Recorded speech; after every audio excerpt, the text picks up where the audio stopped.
જે પુત્રીઓને ત્રણેય પુત્રીઓને આપણે આ કથા શ્રવણ કરી. હવે એમના જે દીકરા ઉત્તાનપાદ એમનો હવે આ ચરિત્ર કથા આવે છે, જેને આપણે ધ્રુવ ચરિત્ર કહેવાય. જાય ઉત્તાનપાદસ્ય સુનતિ સુરુચિસ્તયો સુરુચિ પ્રયસ્તો પ્રત્યો નિતરા યત્શ્રુતો ધ્રુવઃ. મહારાજ ઉત્તાનપાદ રાજા, એમની બે રાણી હતી, એક સુનીતિ અને સુરુચિ. એમાં જે નાની રાણી હતી સુરુચિ, એને એટલો બધો એ પ્રેમ કરતા હતા, અને મોટી રાણી સુનીતિને એમને પ્રિય ન હતી. તો સુનીતિ એમના પ્રિય ધ્રુવજી હતા અને સુરુચિના પુત્ર ઉત્તમ હતા. થોડો એને આપણી સાથે ઓળખીએ તો જે ઉત્તાનપાદ રાજા એ કોણ? તે આપણે જ છીએ. આપણા શરીર સાથે એમને અરખાવીએ તો જે ઉત્ત કહેતા ઉપર અને પાદ કહેતા પર, જેના પગ ઉપર છે માથું નીચે છે તેને ઉત્તાનપાદ કહેવાય. દરેક જીવાત્મા માતાના ગર્ભમાં એવી જ રીતે જન્મ આવ્યા હોય તો જીવ પ્રત્યક્ષ બધા જ ઉત્તાનપાદ કહેવાય છે. અને આપણી પણ બે બુદ્ધિ છે. કઈ બે બુદ્ધિ? એક બુદ્ધિમાની અને એક મનમાની. ઘણી વખત આપણા મનમાં આવે એ જ કરીએ, જેને મનમાની કહેવાય, અને બીજી હોય જે બુદ્ધિમાની. એક સુનીતિ અને સુરુચિ. સુનીતિ એટલે નીતિ પ્રમાણે જે ચાલવા વાળા હોય, નિયમ અનુસાર, એને સુનીતિ કહે છે, નીતિ પ્રમાણે. અને સુરુચિ એટલે એ બીજા કે મને જે રુચિ મને ગમે એ જ પ્રમાણે હું કરું, હું કોઈનું સાંભળું નહીં. તો નીતિ કહે છે શાસ્ત્ર પ્રમાણે સવારે 4 વાગે ઉઠવું જોઈએ, એ નીતિ કહે છે નિયમ પ્રમાણે. પરંતુ જ્યારે તમે 4 વાગે વિચારો અને સવારે ઉઠો ત્યારે મનમાં તરત જ રુચિ અંદર બીજી કહેવા લાગે, અત્યારે તો 4 વાગ્યા છે, ઠંડીની સીઝન છે, બધા સૂઈ ગયા, અને તારે ઉઠીને શું કામ છે? સૂઈ જા પાછું. તરત જ આપણે પાછા સૂઈ જઈએ. તો બે વિચાર મનમાં દરેકને આવતા હોય, એક સુનીતિ અને સુરુચિ. નીતિ પ્રમાણે આપણે ઉઠવાનો પ્રયત્ન કરીએ, પરંતુ સુરુચિ અંદરની આપણી એવી છે જે આ આત્મા આપણાને પ્રિય છે, એમ ઉને ઉઠવા દેતી નથી.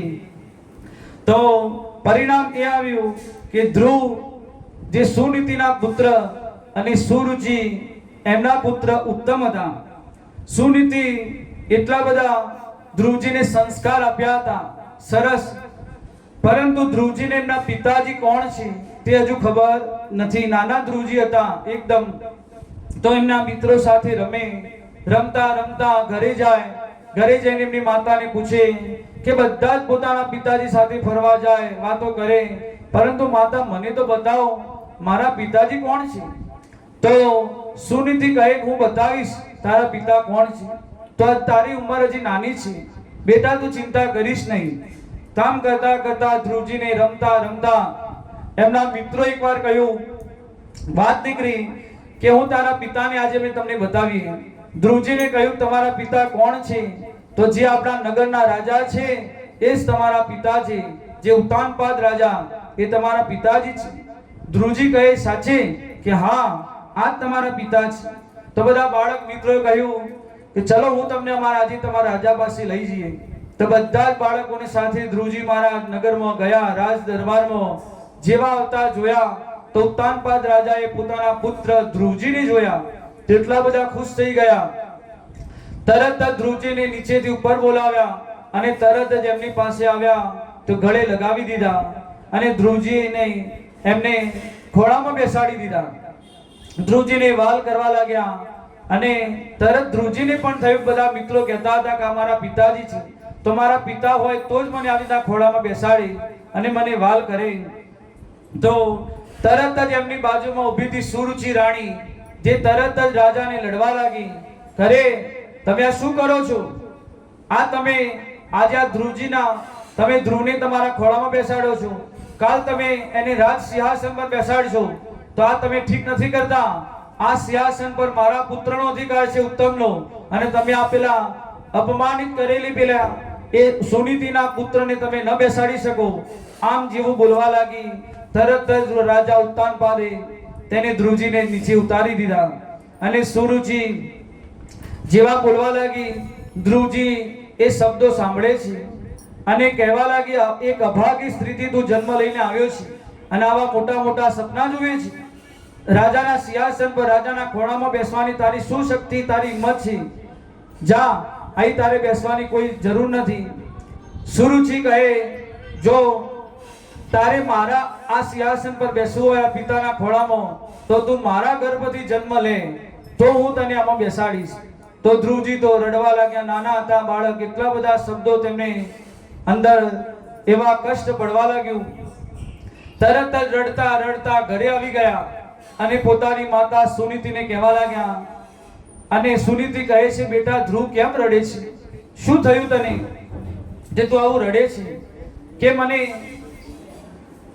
એવા વચનો આ સુરુચિ માતાએ મને કહ્યું કે તને આ પિતાના ખોળામાં બેસવું હોય તો મારા ગર્ભથી જન્મ લે અને તું એવા પિતાની આરાધના કર, જે પરમ પિતા ભગવાનની નારાયણની આરાધના કર અને મારા ગર્ભથી જન્મ લે, તો તને આ પિતાના ખોળામાં બેસવા મળે. તો સુનીતિ રાણી કહે કે એમાં શું કહ્યું બેટા? એમને માતાએ સરસ બતાવ્યું છે, એક શબ્દ પણ તેમને કહ્યું નથી. તો હું રોજ મને કહેતો કે મને પિતાને બતાવો, પિતા મને બતાવો. તો હું તને કહેતી કે હું તને પિતા તને એક દિવસ બતાવીશ. આજે તારી આ માતાએ તને પરમ પિતા બતાવી દીધા છે, તો તું એ પરમ પિતાના ખોળામાં જા, એમની તપસ્યા આરાધના કર, તો તારે કોઈ દિવસે એ જે પદ પર બેસાડશે તો કોઈ દિવસ પર કોઈ હટાવી શકશે નહીં. તો તારી માતાએ તને સરસ જ કહ્યું છે, અમે કોઈ શબ્દ આમાં ખોટા નથી. તો હું પણ તને એ જ કહેવા માંગુ છું, તો ભગવાન નારાયણની આરાધના કર અને તું એવો તપસ્યા કર, ભગવાનને પ્રસન્ન કર. તો તરત ધ્રુવજી કહે કે પરંતુ ભગવાનને ઓળખતો નથી, કેવી રીતે ભગવાનનું ધ્યાન ધરવું જોઈએ, મને તો કંઈ આવડતું નથી. તો ભગવાન કેવા હોય તે કે તું એક વખત ભગવાન પાસે જા, તને બધું જ આવડી જશે. તો તરત ધ્રુવજીને પણ મનમાં આત્મજ્ઞાની થઈ કે હું પણ હવે ભગવાનનું આરાધના કરીશ. અને તરત જ તે ઘરથી માતાને આશીર્વાદ લઈ, રાજા ઉત્તાનપાદના આશીર્વાદ લઈ અને વનમાં તપસ્યા કરવા માટે જઈ રહ્યા છે.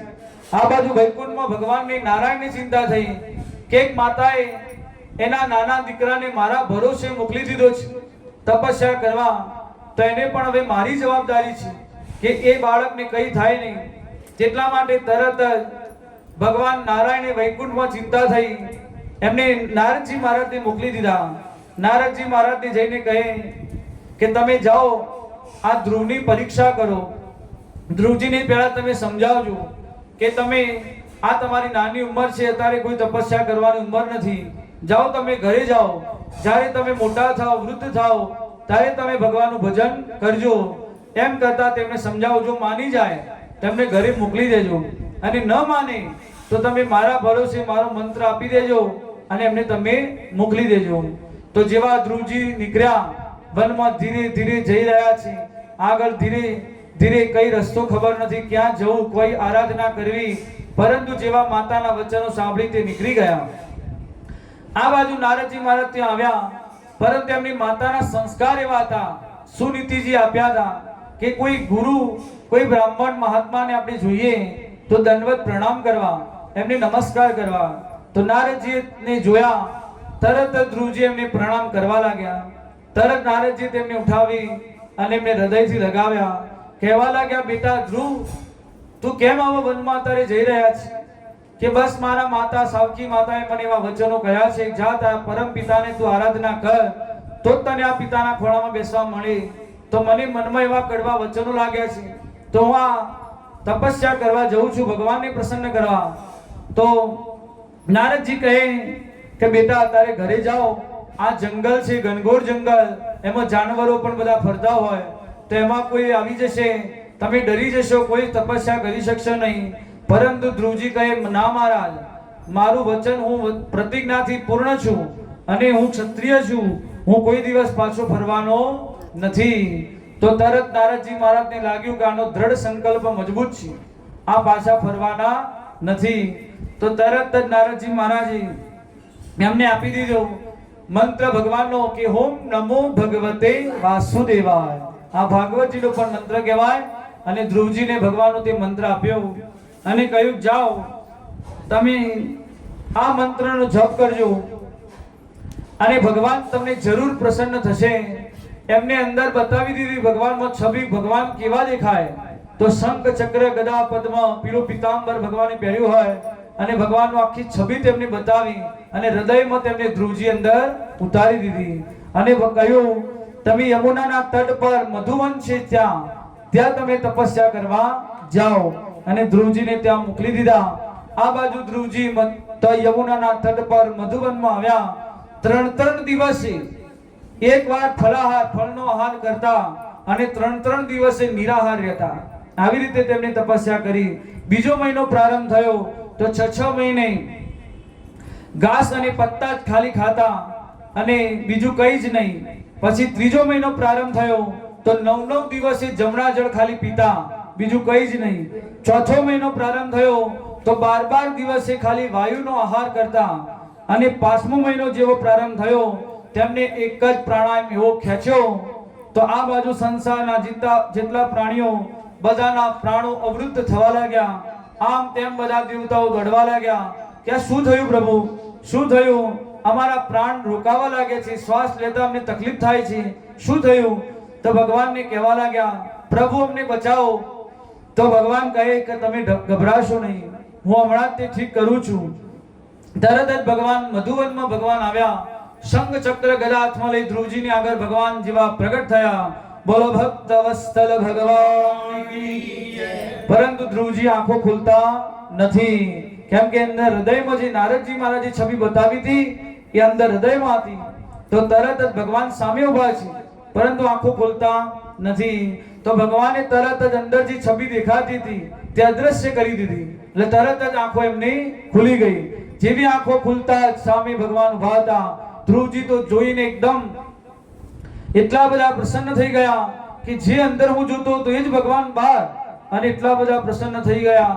પરંતુ ધ્રુવજી મનમાં વિચારવા લાગ્યા કે હું તો નાનો બાળક છું, હું કંઈ ભણ્યો ગણ્યો નથી, કંઈ પણ મને આવડતું નથી, તો કેવી રીતે હું ભગવાનની કોઈ સ્તુતિ ગાઉં? ભગવાનની સામે સ્તુતિ ગાવી જોઈએ તો મને તો કંઈ આવડતું નથી. તરત ભગવાન સમજી ગયા ધ્રુવજી અંદર મૂંઝાય છે. તરત જ ભગવાનનો જે શંખ હતો એ તે ધ્રુવજીના કપોલ કહેતા ગાલ પર જેવો લગાયો. તરત જ ધ્રુવજીને 4 વેદ, પુરાણો, ઉપનિષદો બધું જ એમને કંઠસ્થ થઈ ગયું. તેવું મહાત્માઓ, શાસ્ત્રકારો બધા કથાને કહે છે, વિદ્વાન લોકો, તમારા ઘરે પણ જો નાનું બાળક હોય તો એને જો બુદ્ધિશાળી બનાવવો હોય, યાદ શક્તિ એને બનાવી હોય સરસ, તો એના ઘરે તમારા મંદિરમાં શંખ રાખવો. શંખ ભગવાનની પાસે પાણી ભરેલો રાખવો અને જ્યારે જ્યારે કોઈ પર્વનો દિવસ હોય અથવા રોજ પણ એ શંખ તમારા બાળકને ગાલ પર લગાવો, થોડી વાર માટે લગાવો. તો એવું કહેવાય છે, વચન છે, શાસ્ત્રકારો પણ કહે કે બાળકની એટલી બધી બુદ્ધિશાળી બનશે, યાદ શક્તિ પણ એની તીવ્ર થવા લાગશે, જે ભણશે પણ એટલું બધું તેને યાદ રહેશે. તો આ ધ્રુવજીને જેવો ભગવાને અડાડ્યો હતો એ જ પ્રમાણે આપણે પણ આપણા બાળકને એવું જ્ઞાન જો આપવું હોય તો આવી રીતે ઘરમાં શંખ હોય તો બાળકને તમે એના કપોલ પર એટલે ગાળ પર લગાવજો. આ બાજુ ભગવાને જેવો ગાળ પર લગાવતા બધા જ એમને પુરાણો, શાસ્ત્ર એટલા બધા કંઠસ્થ થઈ ગયા અને ભગવાનની પહેલી જ એમને સ્તુતિ એવી ગાઈ. સરસ ભાગવતજીની અંદર શ્લોક છે આ ધ્રુવજીનો, યોંતઃ પ્રવિશ મમવા જમિમં પ્રસૂપ્તા સંજીવયત્ર કિલ શક્તિધર સ્વધામ્ના અન્યસહસ્ર ચરણમ શ્રવણમ દગાધિન પ્રાણં નમો ભગવતે પુરુષાય તુભ્યં.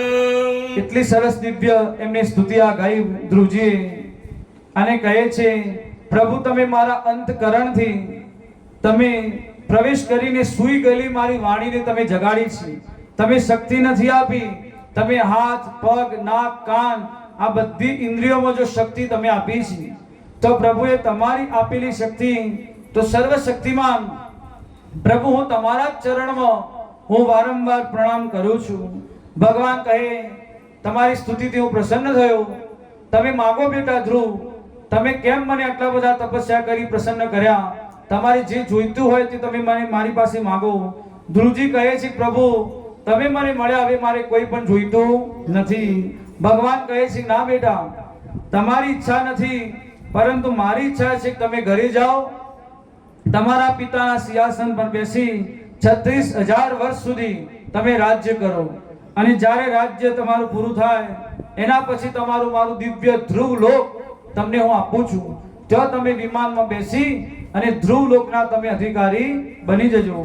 ભગવાને એમને આપતા તરત જ ભગવાન ત્યાંથી અદૃશ્ય થઈ ગયા. ધ્રુવજીને એટલો બધો પસ્તાવો થયો, ભગવાન મારી પાસે આવ્યા અને હું આ બધું માગી લીધું. ઘરે આવવા લાગ્યા. રાજા ઉત્તાનપાદને ખબર પડી કે મારા પુત્ર ધ્રુવજીએ ભગવાનને પ્રસન્ન કર્યા છે અને ધ્રુવજી હવે ઘરે આવી રહ્યા છે. તેટલી બધી સ્વાગતની તૈયારી કરાવી. તરત જ એમને બોલાવ્યા.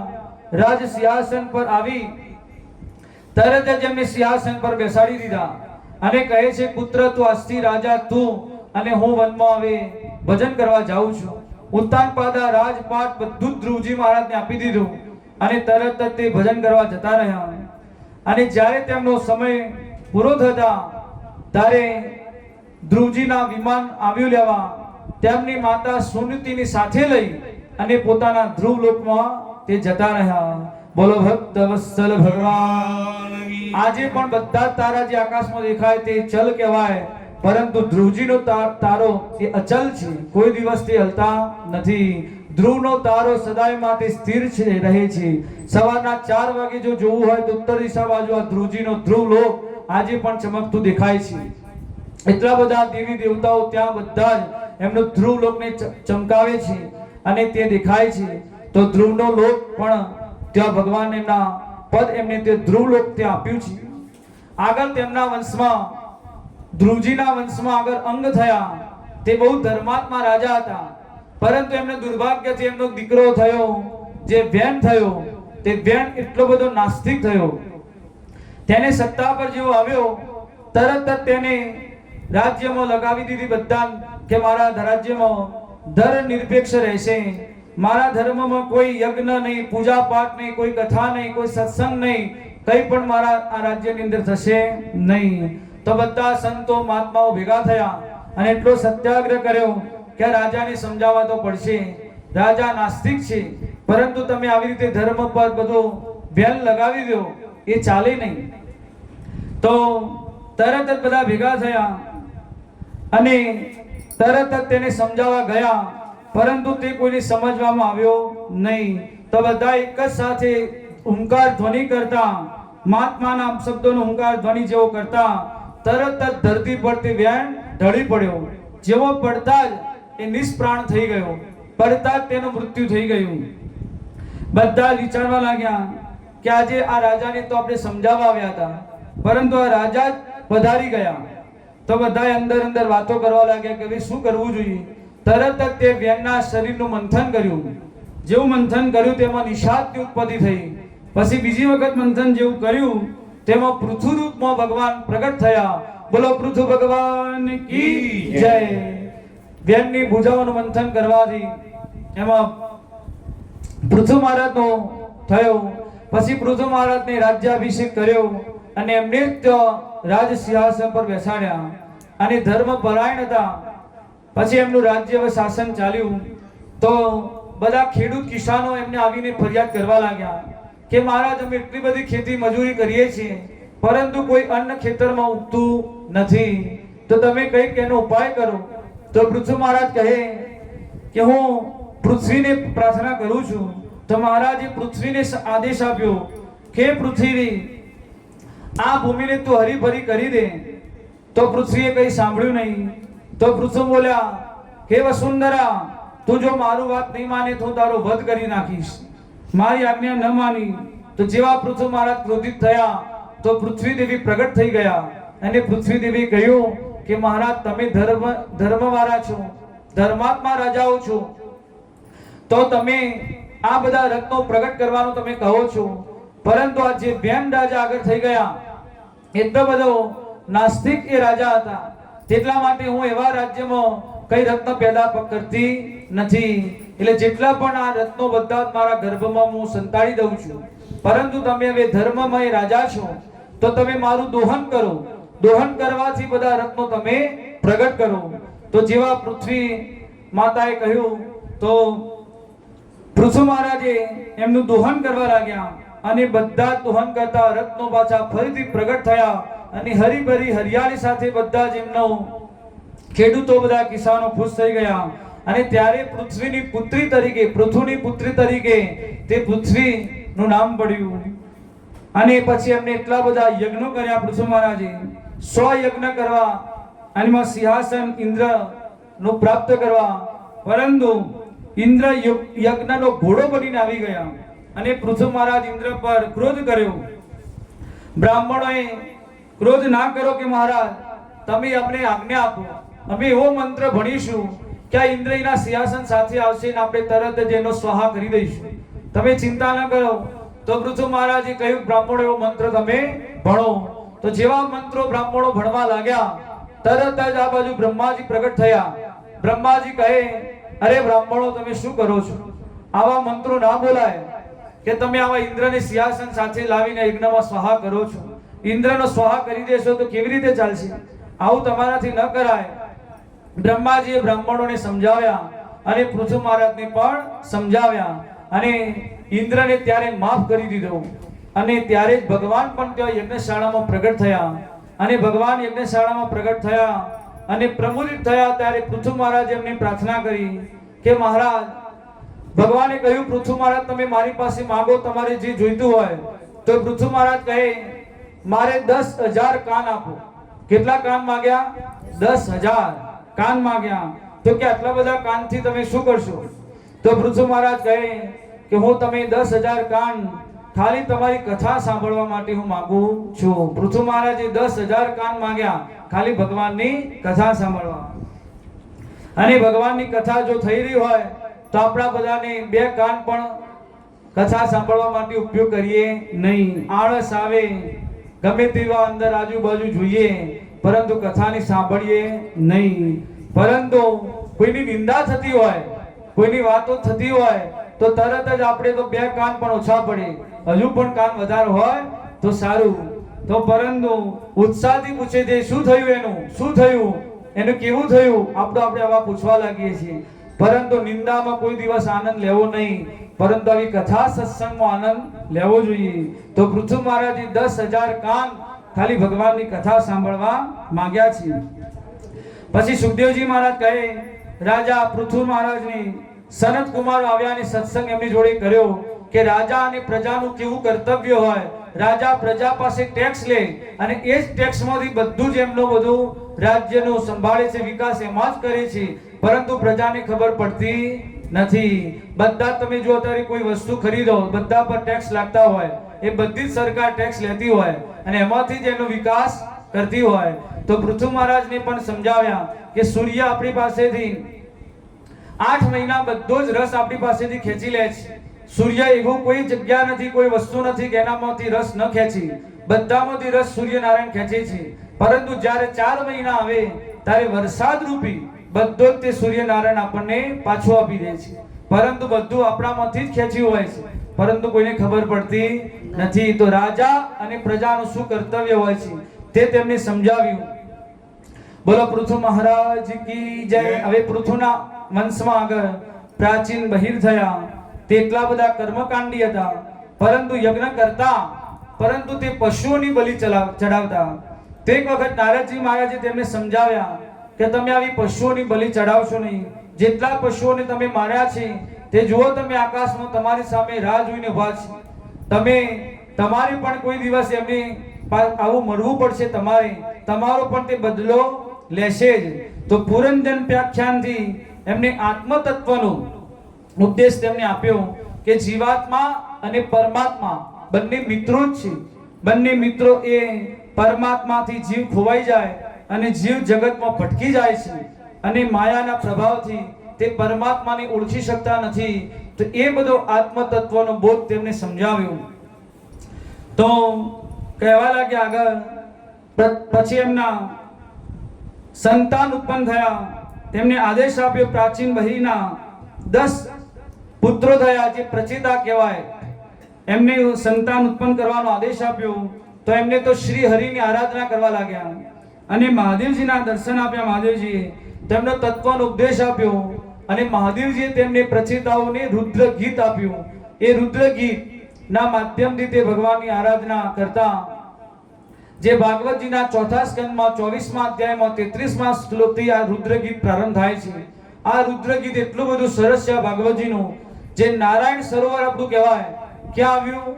તો કચ્છમાં નારાયણ સરોવર. ત્યાં જ આ 10,000 વર્ષ સુધી આ પ્રચેતાઓએ ત્યાં રુદ્ર ગીત ગાયું અને ત્યાં તપસ્યા કરી છે.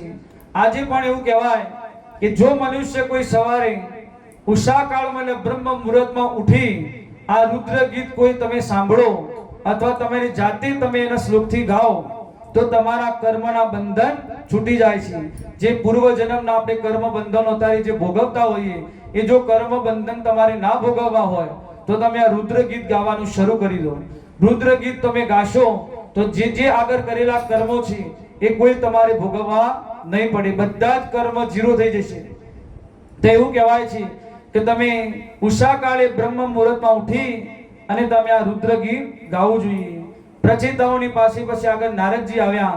પ્રચેતાઓએ કહ્યું કે શંકર ભગવાને વિષ્ણુ ભગવાને અમને જે ઉપદેશ આપ્યો હતો તમે ભૂલી ગયા છે, તો તમે અમને ફરીથી કોઈ જ્ઞાનનો ઉપદેશ તમે આપો.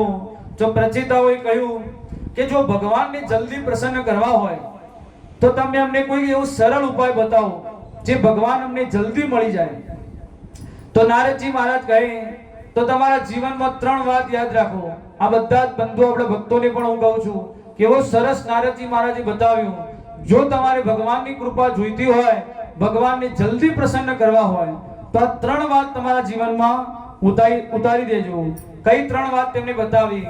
દયયા સર્વભૂતેષુ સંતુષ્ટયા એન કેનવા સર્વેન્દ્રિયોપ્ય શાંત્યા ચ તુષ્યતા શૂર જનાર્દન. પહેલો સૂત્ર તેમને બતાવ્યો દયયા સર્વભૂતેષુ. તો કયું? જીવ માત્ર પર, બધા પર તમારા અંદર હૃદયમાં દયા હોવી જોઈએ.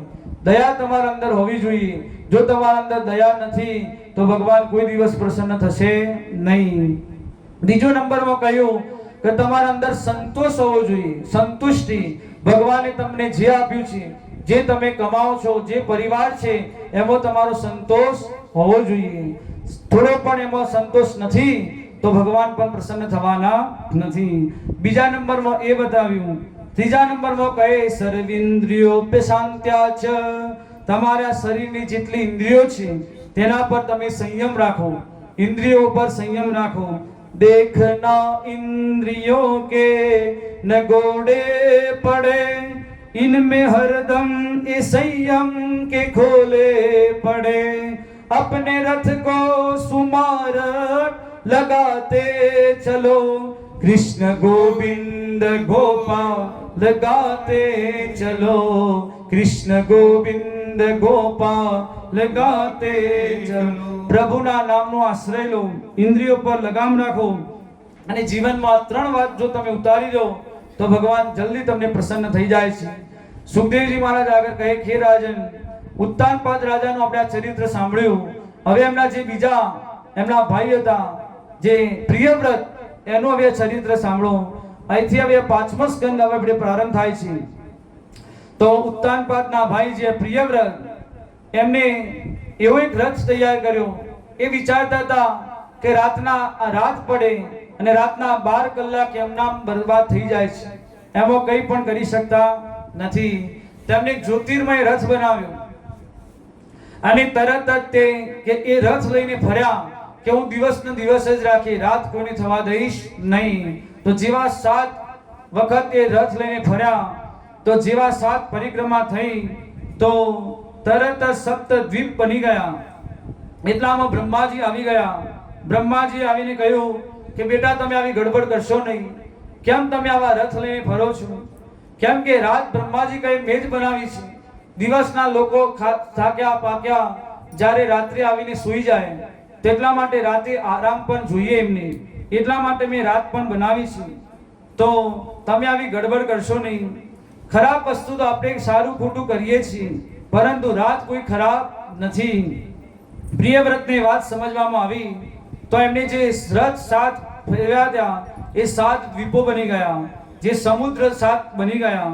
પહેલા એમાં જંબુદ્વીપ ના રાજા બન્યા પ્રિયવ્રત, જેના અગ્નિદ્ર અને તેમના 9 પુત્ર થયા. એમાં 9 પુત્રોને એક તેઓ ભાગ આપી દીધો. એમાં જંબુદ્વીપના 9 ખંડ બનાવ્યા. એમાં સૌથી પહેલો જે અજનાવ ખંડ કહેવાય છે, અજનાવ ખંડના રાજા બન્યા નાભીના પુત્ર ઋષભદેવજી. અજનાવ ખંડ કોને કહેવાય? તો આપણો જે આ ભારત દેશ છે એ જે અજનાવ ખંડ કહેવાય છે. જૂનું નામ પુરાણો અજનાવ ખંડ હતો. એમાં આજુબાજુના બધા દેશ આપણી અંદર હતા. જેવી રીતે નેપાળ, ચીન, આ બાજુ પાકિસ્તાન, અફઘાનિસ્તાન, આ બધા જ દેશો આપણી અંદર હતા. જ્યારે આ તો ભાગલા થયા, અલગ અલગ બધા થયા, તો એ બધો જ અજનાવ ખંડ કહેવાય છે. અને ઋષભદેવજી હવે પ્રગટ થયા. બોલો ઋષભદેવ ભગવાન કી જય. ઋષભદેવજીને ઇન્દ્રની પુત્રી જયંતી સાથે લગ્ન કર્યા અને 100 પુત્રોનો જન્મ આપ્યો. એમાં સૌથી મોટા દીકરા એ ભરત થયા અને ભરતના નામ ઉપરથી અજનાવ ખંડનું નામ પડ્યું ભારત. ભારત વર્ષથી આપણે આને જાણીએ છીએ. બોલો ભારત માતા કી જય. ઋષભદેવજી એકવાર એમને 100 પુત્રોને બેસાડ્યા અને મોટો ઉપદેશ તેમને આપવા લાગ્યા. શું ઉપદેશ તેમને આપ્યો? કે હું તમને 2 ચાવી બતાવું છું. ઋષભદેવજી કહ્યું, પુત્રોને કહ્યું, 2 ચાવી હું તમને બતાવું છું. એક ચાવીથી નરકનો દરવાજો ખુલશે અને એક ચાવીથી મોક્ષનો દરવાજો ખુલશે. તમારે હવે કઈ ચાવી લગાવી છે એ તમારા હાથમાં. તો કહેવા લાગ્યા, જો મહત પુરુષો, મહાપુરુષોનો, સંતોનો સંગ કરશો તો તમે જાણી લેજો તમારો મોક્ષનો દરવાજો ખુલી ગયો. અને જો તમારા જીવનમાં લંપટ પુરુષોનો, ખરાબ પુરુષોનો જો તમે સંગ કરશો તો તમારે જાણી લેવાનો તમારો નરકનો દરવાજો ખુલી ગયો. તો આ બંને ચાવી આપતા હું તમને આ બોધ તમને આપું છું. વિષય વાર્તા દ્વારા, લંપટ પુરુષ દ્વારા જો સંગ કરશો તો તમારે નરકનો દરવાજો ખુલશે. જેવો સંગ એવો જ રંગ લાગે છે. તો પરમહંસ હતા ઋષભદેવજી, તરત જ એમને બોધ આપી વિચરણ કરવા જતા રહ્યા. અષ્ટ સિદ્ધિ એમની આગળ પ્રગટ થઈ, પરંતુ તો પણ એમને સ્વીકારી નહીં. અને ઋષભદેવ ભગવાને સ્વીકાર કરવાની ના પાડી. પછી આગળ અર્ણવ નામના એમના રાજા થયા. પછી બાહ્ય આચરણ તેમને કર્યું. ત્યારથી આ જૈન મત ત્યાંથી પ્રારંભ થયો. જૈનોની અંદર ઋષભદેવજી એમના ગણાય છે. આ ઋષભદેવજીને આગળથી બધો વંશ જે થયો એ જૈન પરંપરા બધી પ્રારંભ થઈ. મૂળ આપણો ભગવાન હિન્દુ સંસ્કૃતિ હતી, એમાંથી જ આ જૈન ધર્મ પ્રારંભ થયો છે ઋષભદેવજી. અને ભારત વર્ષમાં જે 3 ભરત કહેવાય છે, એક જ્ઞાની ભરત, એક કર્મયોગી ભરત અને એક ભક્ત પ્રધાન ભક્ત યોગી ભરત. તો આ જે ભરતની આપણે ચર્ચા સાંભળી, ઋષભદેવજીના પુત્ર તે જ્ઞાની ભરત કહેવાય છે. જે બીજા જન્મમાં તે જડ ભરત થયા. શકુંતલાના પુત્ર જે દુષ્યંત નંદન, તેમણે જંગલમાં જન્મ લીધો, એ કર્મયોગી ભરત હતા. અને જે રામજીના ભાઈ હતા જે ભરતજી, એ કર્મયોગી ભરત હતા, ભક્તિયોગી ભરત હતા. તો 3 ભરત છે. એમાં જે ઋષભદેવજીના પુત્ર હતા ભરતજી, એમને એટલા બધા સમ્રાટ રાજા, તરત એમને બધી સત્તા એમના દીકરાને સંભાળવા આપી દીધી. અને ભરતજી પોતે પુલહાશ્રમ, જે ગંડકી નદીના કિનારે, જે હરિહર ક્ષેત્ર પણ કહેવાય, જે નેપાળ કહેવાય આજે આપણે, ત્યાં તે તપસ્યા કરવા જતા રહ્યા. ભગવાનમાં આરાધના કરવા, ભજન કરવા ગયા હતા. પરંતુ ત્યાં એક સમયે ભજન તેઓ કરી રહ્યા હતા. પોતાની ઝૂંપડીની બહાર બેઠા બેઠા બાજુમાં નદીનો પ્રવાહ જઈ રહ્યો હતો. એટલામાં એક વખત એક ઘટના એવી બની કે એ નદીની પેલી બાજુ એક હરણી જે ગર્ભવતી હતી, તરત જ તેને પાછળથી સિંહે એવી ત્રાડ મારી, અવાજ સાંભળ્યો. તરત જ તે નદી ઓળંગવા માટે ગઈ. તરત જ તેને અંદરથી ગર્ભ એનો છૂટી ગયો અને આ બાજુ પાણીમાં પ્રવાહમાં તે તરતી તે મૃત્યુ પામી. પરંતુ જે એનું નાનું છાવક, વૃક્ષ છાવકને ભરતજી મહારાજ જોઈ ગયા. તરત જ નદીમાં છલાંગ લગાવી અને નાના મૃગ શાવકને તેને બચાવી દીધું. લાવીને તેમને આશ્રમમાં લાવ્યા.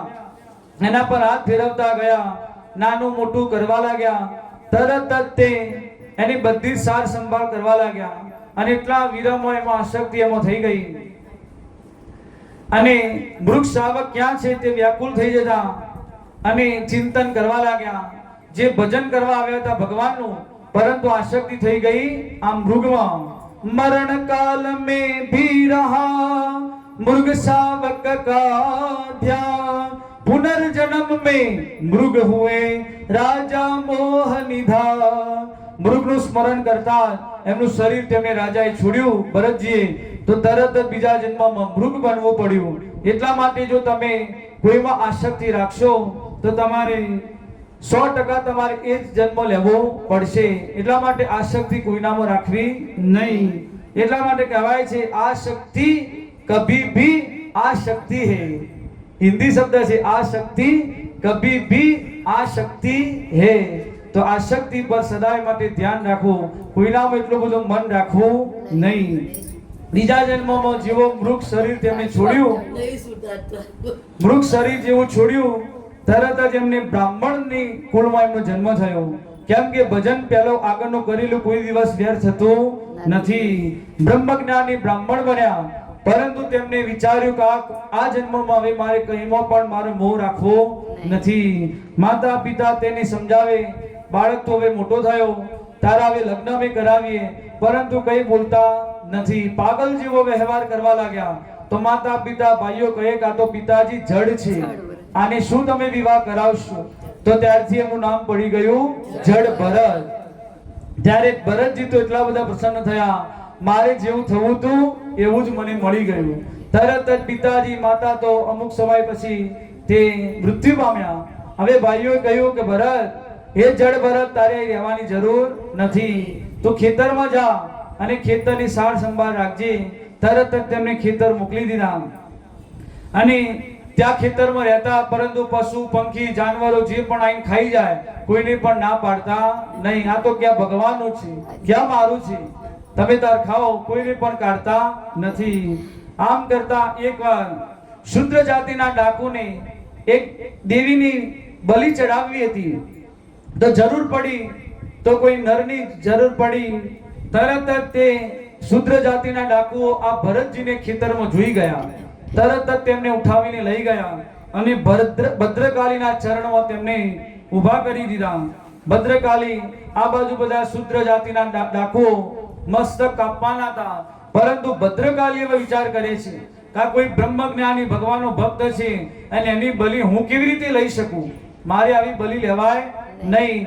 જેવા શુદ્ર જાતિના ડાકુ એને બલિ આપવાના હતા, તરત જ એવા ભદ્રકાલી મૂર્તિમાંથી પ્રગટ થયા અને તલવાર લઈને બધા રાજાઓ ડાકોને જે શુદ્ર જાતિના બધાને મારીને મુક્ત કર્યા, મારી દીધા. આ બાજુ ભરતજીને ઊભા થયા. ભદ્રકાલી સામે ઊભા છે, પરંતુ નથી હર્ષ કે નથી શોક. હું એમાંથી બચી ગયો તો પણ ભદ્રકાલીનો આભાર પણ માનતા નથી. તરત જ એમને વિચાર્યું કે મારું હજી કોઈ બાકી રહી ગયું છે, એટલા માટે હું હજુ બચી ગયો. ત્યાંથી તરત જ પ્રસન્ન ચિત્તમાં નીકળી ગયા. જેવા રસ્તામાં જઈ રહ્યા હતા, આ બાજુ રહુગણ નામનો એક રાજા હતો. એ પાલખીમાં કપિલ ભગવાનને ત્યાં આશ્રમમાં જે સત્સંગ કરવા જઈ રહ્યો હતો, એને કોઈ 4 પ્રહારોની પાલખી જે પકડી હતી, એમાં એક કોઈ બીમાર થયો અને ભાગી ગયો. તો 3 જે પાલખી પકડવા વાળા કે કોઈ ચોથાને તો આપણે બોલાવવો પડશે, તેને ગોતવા લાગ્યા. તામ કેમ કરતા ભરતજી મળી ગયા. તો ભરતજીને પાલખીમાં લગાવી દીધા. જેવી પાલખી લઈને ચાલે છે, તો જેવા નીચે કીડી મંકોડા કોઈ જીવ જંતુ જોવે, તરત જ ભરતજી તો કૂદકો મારે. આ બાજુ અંદર બેઠેલા રાજાને માથા પર વાગે છે. તરત જ કહે, કરે આ કોણ છે કે આવી પાલખી ઊંચી નીચી કરે? તો પેલા 4 કહાર કહે, મહારાજ અમે તો સીધા ચાલીએ છીએ, પરંતુ આ નવો આવ્યો છે, તે કોઈ આમ તેમ ઊંચા કૂદકા મારી રહ્યો છે. ભરતજી તરત સાંભળે છે, પરંતુ કોઈ એમને ચાલવામાં બદલાવ ન આવ્યો. તરત જ રાજા ક્રોધમાં આવીને કહ્યું, દંડ આપીશ, જીવનભર તું યાદ રાખીશ. વધારે લાલ પીળો થઈ ગયો અને કહેવા લાગ્યો, તું ચાલવામાં શરીરમાં દુબળો પતલો છે. આમ બધું કહેવા લાગ્યા, વ્યંગ વચનો કહેવા લાગ્યા. તરત જ ભરતજી તો કોઈ બોલતા નથી, પરંતુ હવે અપશબ્દો વધારે બોલવા લાગ્યા. તો ધ્યાનથી જ્યારે રાજાએ જોયું તો કહેવા લાગ્યા કે તું આમ કેમ ચાલી રહ્યો છે? અપશબ્દો જ્યારે સાંભળ્યા તો કહેવા, અને જનોઈ જોઈ તો ત્યારે રહુગણ રાજા કહે કે આ તો કોઈ બ્રહ્મજ્ઞાની લાગે છે. રાજા તરત ઉતર્યા અને કહે છે, કોણ છે? પહેલા ભરતજીએ કહ્યું કે હે રાજા, હું નથી પતલો કે જાડો, એ જે પણ આ ભાર લાગતો છે એ મને નથી લાગતો, આ શરીરને ભાગ લાગતો છે. જેવું આ વચન સાંભળ્યું તો રહુગણ રાજા પણ તેમને ઉતરીને પાલખીમાં એમના ચરણમાં પડી ગયા અને કહેવા લાગ્યા, તમે કોણ છો? આ તમારી જનોઈ બતાવે છે કે તમે કોઈ બ્રાહ્મણ છો. તો જડ ભરતજી કહે કે હા, હું બ્રાહ્મણ છું. રહુગણ રાજા બીજાથી કોઈથી ગભરાતા નહીં, પરંતુ બ્રાહ્મણોથી ગભરાતા હતા. કેમ કે બ્રાહ્મણ કોઈ શ્રાપ આપી દે તો હું ક્યાં જવું, એટલે બ્રાહ્મણોથી બીનતા હતા. તો રહુગણ રાજાએ જેવું કહ્યું તમે બ્રાહ્મણ છો, તો જડ ભરતજી કહે, મહારાજ તમે ચિંતા ન કરો, હું કોઈ એવો ખતરનાક બ્રાહ્મણ નથી, તમે કોઈ ચિંતા ન કરો. તો જડ ભરતજી કહ્યું કે તમે સાચું કહ્યું, હું બ્રાહ્મણ છું. તો જડ રહુગણ રાજા કહે કે તમે એ બતાવો, તમે એમ કહ્યું કે હું પતલો કે જાડો નથી, આ ભાર તો શરીરને પડતો છે, મને નહીં. તો હું તમને એક દ્રષ્ટાંત બતાવું કે જેવા ચૂલા પર મૂકી આપણે તપેલી, એમાં પાણી મૂક્યું, ભાત ચોખા મૂક્યા, તો તરત જ તે તપેલી ગરમ થશે, પછી અંદરનું પાણી ગરમ થશે અને જે ચોખા હતા એ ભાત બની જશે. તો આ દ્રષ્ટાંત તમને બતાવ્યું તો તરત જડ ભરતજી કહે છે ઠીક છે તમારું દ્રષ્ટાંત. તેવી રીતે આ શરીરથી ઇન્દ્રિયોને, મનને જો તાપ થશે તો અંદર રહેલો આત્માને પણ પીડા થશે. આવું કહેવા લાગ્યા. જડ ભરતજી કહે છે તું પણ તર્ક વિતર્ક રાજા તમે કરો, મોટા મૂર્ખ છો, વિદ્વાનોની પાસે બેસતા, સત્સંગ સાંભળતા, તમે પણ આવા દ્રષ્ટાંતો આપવા લાગ્યા, પરંતુ તમારું દ્રષ્ટાંત ખોટું છે. તમે કહ્યું કે જે તાપનો, અગ્નિનો, તપેલીનો પાણી ગરમ થયું ને ભાત બની ગયા, આ બધા સાવ અવયવ પદાર્થ કહેવાય. તમે તેને અડી પણ શકશો, પકડી પણ શકશો, તો આ સાવ અવયવ પદાર્થ કહેવાય. અને તમે એની સાથે આત્માને હરખાવો છો. આત્માને એને કોઈ લેવા દેવા નથી. આત્માને કોઈ તમે આંખોથી જોઈ શકતા નથી, એને સ્પર્શ પણ કરી શકતા નથી, અને તમે એને નિર અવયવ પદાર્થ કહેવાય. અને તમે એનું દ્રષ્ટાંત આ તપેલી, પાણી, ભાત સાથે સરખાવો છો. કેવી રીતે તમારું દ્રષ્ટાંત યોગ્ય ગણાય? તો સાવ અવયવ પદાર્થ કહેવાય. આકાશને આપણે જોઈએ છીએ, પરંતુ આકાશને કોઈ પકડી શકે? કોઈએ કીધું આકાશના અમે ટુકડા કરી દઈએ, પણ કોઈ ટુકડા કરી શકતા નથી. ખાલી જગ્યાએ જો પણ દેખાય બધા જ આકાશ ગણાય છે. તો એ પણ અવરહિત પદાર્થ કહેવાય, નિર્વય તત્વ છે આકાશ પણ. તો આત્મા પણ કેવો? તો જડ ભરતજી સમજાવતા કહે છે નૈનમ છિંદતિ શસ્ત્રાની, નૈનમ દહતિ પાવક, ન ચૈનમ ક્લેદજંતાપો, ન શોષયંતિ ન મારુત. આત્માને કોઈ ભીંજવી શકતું નથી, કોઈ બાળી શકતું નથી, સૂકવી શકતું નથી, કંઈ પણ આત્માને કોઈ પણ બગાડી શકતું નથી. તો સુખ દુખાદી જે પણ પડે તે આપણા શરીર પર પડે છે, આત્માને કંઈ પણ થતું નથી. તો આટલો બધો દ્રષ્ટાંતથી સમજાવ્યા અને છેલ્લે તેમણે કહ્યું કે આવી અહંકારની પાલખીમાં જશો તો ગમે તેટલા તમે સત્સંગ સાંભળશો, કોઈ પણ તમારા મગજમાં ઉતરવાનું નથી. તો રાજા છો, પરંતુ ચરણ રસ્તી જાઓ તો તમે સત્સંગનો તમને બુદ્ધિમાં તમારી આવશે. અને છેલ્લે તેમણે ભરતજીએ કહી દીધું અહમ પુરો ભરતો નામ રાજા, તમે તો ખાલી એક જ સિંદૂર સોવીરપુરના તમે રાજા છો, હું તો પૂરા આખા રાજ્ય સમ્રાટ ભૂમંડળનો રાજા હતો. તેમને કહી દીધું. તરત જ તે રહુગણને પણ થયું કે મારા કરતા પણ આ તો મોટા રાજા હતા, તો પણ આવા સત્સંગી થઈ અને વિચરણ કરે છે. તરત જ જે અહંકાર હતો રહુગણનો એ પણ બધો એમાંથી ઉતરી ગયો, એમના ચરણે પડી ગયા. સાચા મનથી તેમને પ્રણિપાત કર્યું. બોલો ભક્ત વત્સલ ભગવાન કી.